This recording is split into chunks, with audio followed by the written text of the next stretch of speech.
naprosto šokující a tragickou zprávu. V českých dějích kníže Václav byl zavražděn. Se mnou je historička Julie Bílá. Julie, co se stalo?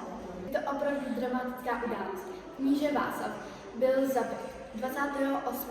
září, neboli dnes, svým vlastním bratrem Boleslavem ve Staré Boleslavi. Stalo se to brzy ráno, když šel Václav na pravidelnou ranní mši. To zní jako strašlivá zrada. Jak k tomu útoku došlo?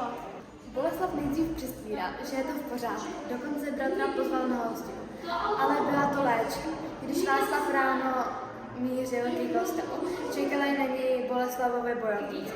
Došlo k boji přímo u dveří kostela. Neuvěřitelné. A bránil se Václav? Ano, snažil se bránit, ale nechtěl prolévat krev. Podle legend dokonce řekl: bratře, jestli jsi to udělal ty, Bůh ti to odpustí. Nakonec podlehl přesile. Takový konec? A proč Boleslav vůbec něco takového udělal? Hlavní motiv byla moc. Václav podporoval mír a spolupráci s okolními zeměmi. Boleslav chtěl tvrdší vládu, více samostatnosti a možná i vojenskou sílu.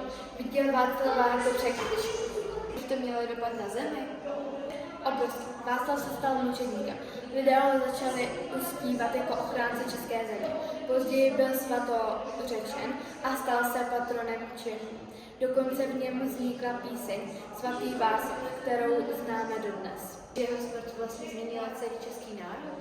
Určitě. Z vraždy se stala legenda, která přetrvávala století. Václav je symbolem dobroty, míry a spravedlnosti, ale také připomínkou toho, že i uvnitř rodiny může dojít k obrovské zradě. Děkujeme Julie za vaše informace a vy diváci zůstaňte s námi.